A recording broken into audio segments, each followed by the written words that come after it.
So I want to have a conversation with you, and at the same time it'll teach you and others about how to make an argument. Sure.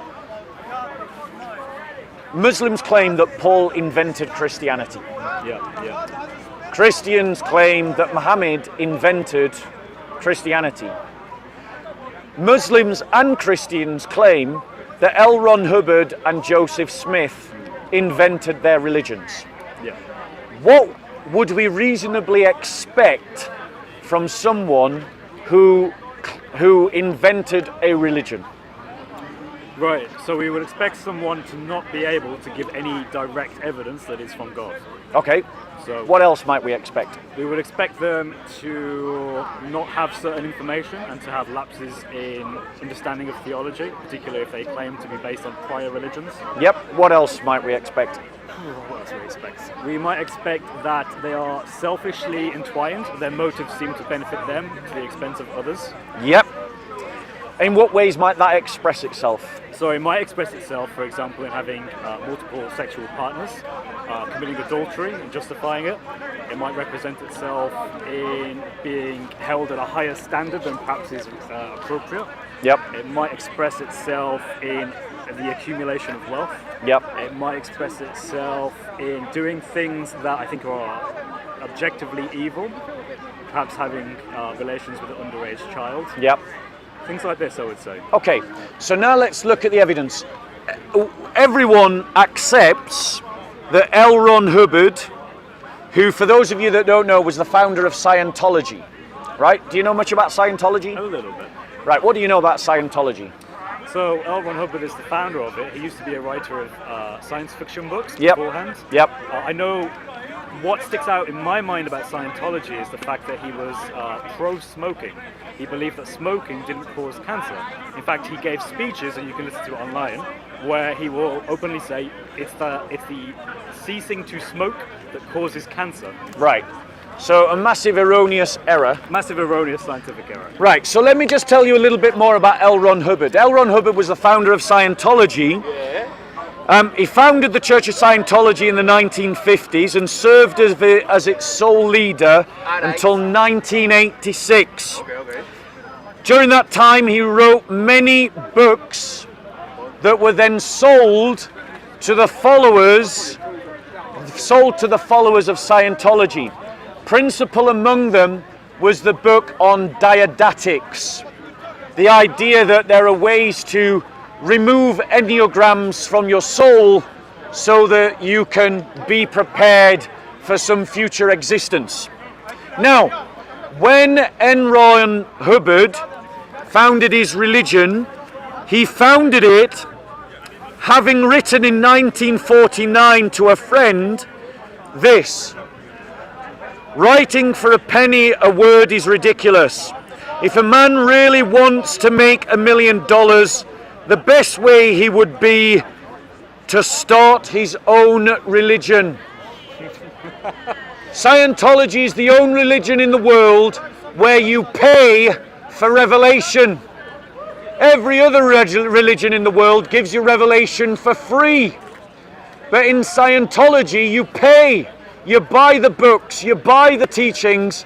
There's always new courses being invented, and each course is more expensive than the last one you did. Could you stick that in the side basket of my bag? Now, L. Ron Hubbard received a percentage of the income from the movement of Scientology. This made him a wealthy man. He owned multiple houses, multiple boats, multiple cars. And surprise, surprise, he was married multiple times and had extramarital affairs. And many of those that he had extramarital affairs with were followers of his religion. Heard this before. Now, ladies and gentlemen, his lifestyle included luxury homes, private jets, private ships.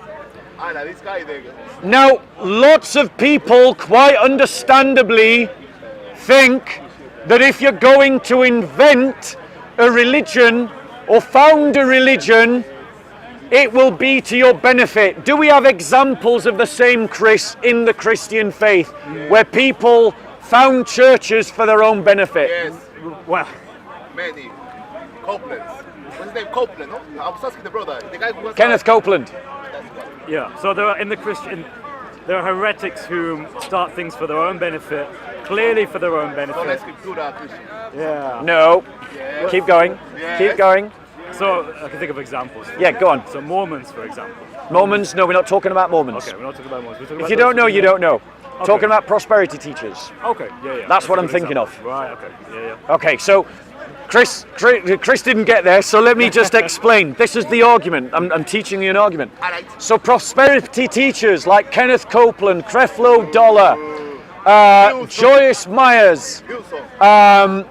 and other teachers, particularly rampant in Nigeria, that found these spiritual pyramid schemes in which you bless the pastor with your finances, Yeah. he gets rich while you get poor, and he goes and lives in mansions and justifies it through his teaching from the pulpit.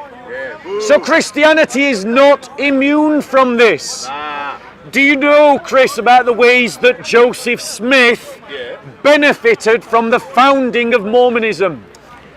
Well, I know he had, I believe he had multiple wives. He had multiple wives, yes. I believe he was a wealthy man. Yeah. I've heard stories about Freemason stuff with him as well. Multiple wives like Muhammad. Multiple, what? Multiple wives Yeah, like like Muhammad. Muhammad. Yeah. Yeah. Okay, okay. It's a common trend. Stay on task. We're talking about Mormonism. Whoa, what else do I know? I don't know. Not too much more about that. Okay. So when you look into Joseph Smith's life, what do you find? And I'm going to give you a quick task, see if you can do it. Find examples of where Joseph Smith changed doctrinal positions. See if you can find some examples. Okay. So Joseph Smith changed doctrinal positions at will. Such as, We're going to look for examples.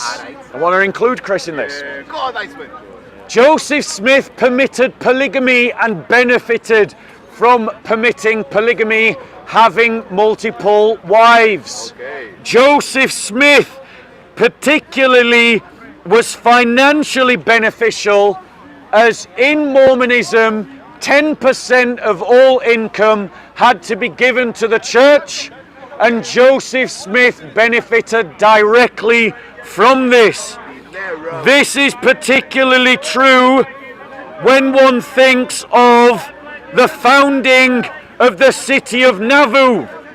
The city was founded by the Mormons, and as the leader of the Mormon church, Joseph Smith obviously became the leading figure of the city. Wow. He ended up receiving positions of power and influence over businesses in the city of Nauvoo, enriching himself. His business ventures were funded by the money that he received from the Mormon church. Have you found any examples? Not directly. Right, do some research. Yeah. We'll look into this. Do some research. Now, ladies and gentlemen, Yeah. did Muhammad Ah. benefit from the founding of Islam? Yes. Did Muhammad Yeah. benefit from the founding of Islam? Yes, he did. So, right, here we go. Alright. Let me give you some examples of how Muhammad benefited. Now, bro, gonna give you my phone. All you need to do is move it up and down. Just be careful. Just be careful not to lose it, because I've got no internet access. So just move it up and down, okay? So, read the introduction and then the hadith. You know what? Hold that. Yeah. So starting multiple wives. Starting with multiple wives. Did Muhammad benefit from founding Islam? All right, multiple wives. Allah revealed to Muhammad that Muslim men are permitted to marry up to 4 women. How many? 4. 4. 4 women. And if you fear, and this is quoting the Quran, Surah 4, Ayah 3, and if you fear that you will not be able to deal justly with the orphan girls, then marry other women of your choice.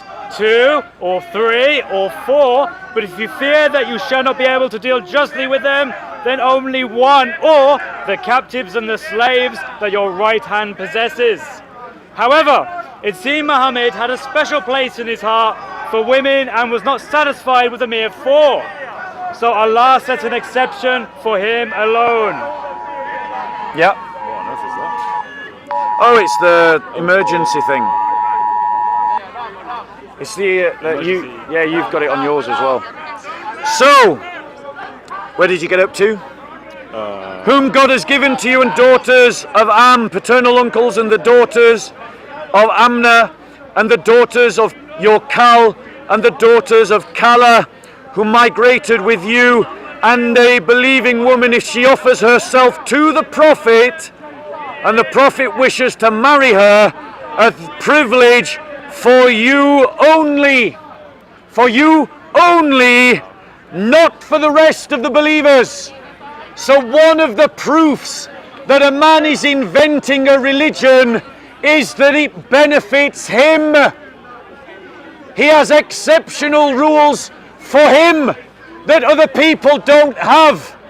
Muhammad said that all Muslims can marry up to 4 wives, but he was allowed to have more than 4 wives. Did Paul, who the Muslims accuse of inventing Christianity, benefit by having multiple wives, Chris? No, absolutely not. No, he did not. Read on. Where you get to? Next, this bit. Okay, sure. Alright, so this is the hadith.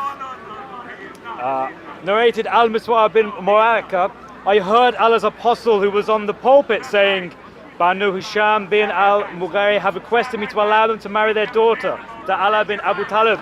But I don't give permission, and will not give permission unless Allah bin Abu Talib divorces my daughter in order to marry their daughter. Because Fatima is a part of my body, and I hate what she hates to see, and what hurts her hurts me. That's interesting. Keep going. Muhammad carved special exceptions to marriage for himself by divine revelation, and forbid for his son-in-law Ali something permitted all other Muslim men per Allah's revelation in the Quran. So what did you keep going? Yeah. Oh, here we go. Have you finished it? Yeah. Go on. Keep going. This is treating wives equally well. Right. Stop. That's a new section. Yeah, sure. So finish the last section. What do you get from that? I get that Muhammad was a hypocrite. That Muhammad wouldn't allow the same benefit that he had to his son-in-law Ali. So Muhammad had this special exception, but he did not give that to his own son-in-law Ali. So he's being hypocritical. So he's establishing one rule for him, Another rule for everyone else. and a different rule for Ali. This is exactly the kind of behavior we would expect to see if Muhammad invented Islam.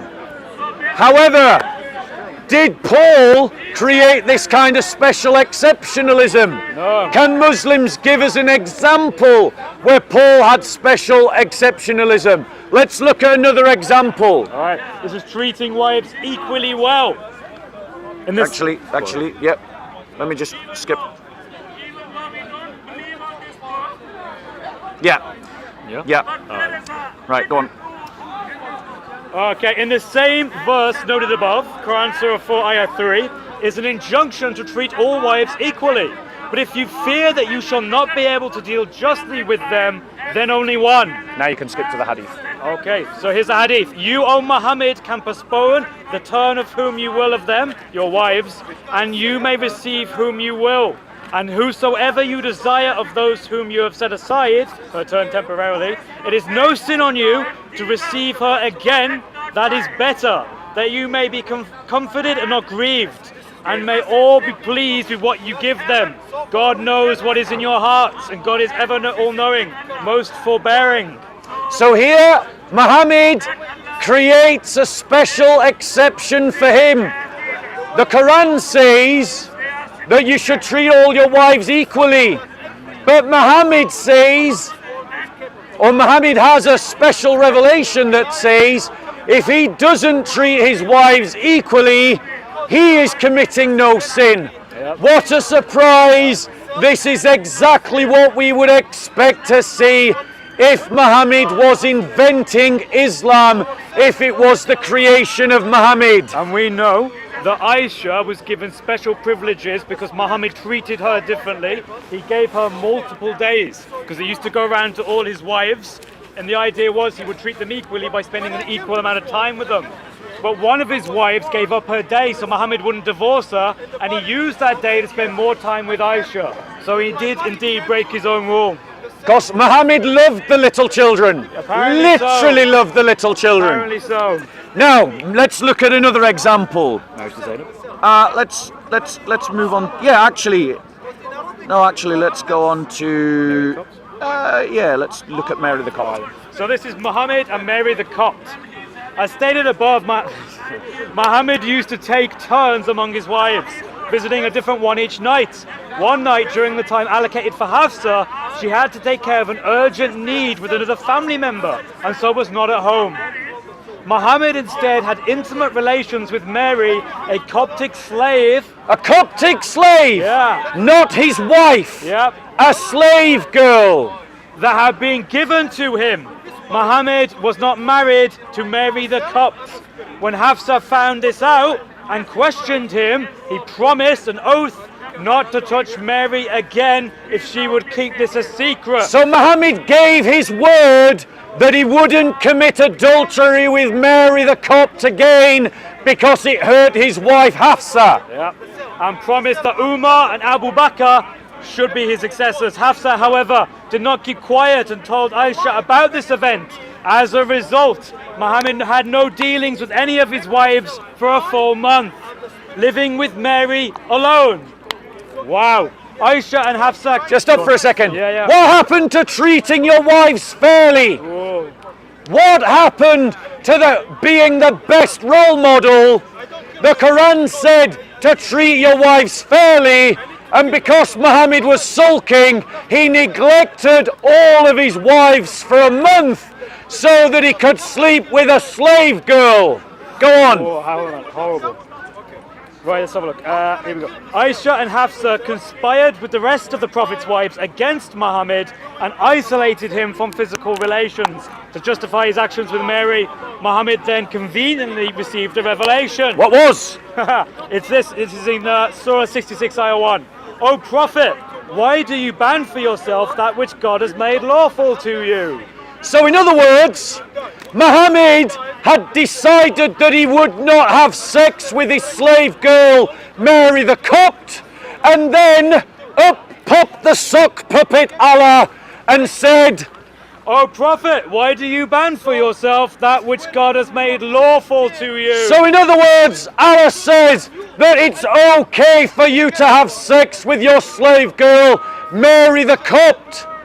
If Muhammad was inventing his religion, we would expect him, like L. Ron Hubbard, like Joseph Smith, to have revelations of convenience and to allow and to benefit from those revelations. Let's look at another example. Yeah, satanic verses. Yes, let's look at the satanic verses. Okay, pre-Islamic Mecca was a hotbed of paganism and polytheism. It is said 360 idols surrounded the Kaaba and were worshipped as gods. Of which the Black Rock was one of those idols, and still is today. Thus, when Muhammad first began preaching monotheism and denouncing the other 359 gods, he was met with much resistance and hostility. In an attempt to appease the Meccans, buy some time and bring relief to his followers from hostility, Muhammad one night had a revelation found in Surah 53, ayah 19 to 22, which originally read, "Have you thought of Alat and Aluza and Manat the third, the other? These are the exalted, whose intercession is approved." So Muhammad was under pressure from the pagan Meccans and received a revelation praising the idols of the Meccans. How convenient! Carry on, don't worry, keep going, keep going. Here we go. Alat, They're triggered, but they have no answer. Keep going. Alat, Aluza and Manat were three female deities known as daughters of Allah. By this revelation, Muhammad acknowledged that these deities as worthy of worship and whose intercession in heaven was to be sought. Acknowledging these deities had the desired effect. Later, the angel Gabriel chastised Muhammad for uttering these verses and informed him that Satan, not Allah, had put these words in Muhammad's mouth. In other words, how convenient that people had identified that Muhammad had praised pagan idols, and he received a revelation saying that it wasn't from Allah, it was from Iblis.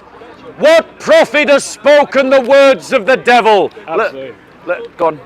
So, you can find this, by the way, in Ibn Ashaq and Al-Tabari. The earliest Muslim sources confirm that the Sahaba believed this happened, that Satan cast into the mouth of Muhammad to call on 3 separate gods as deities besides Allah.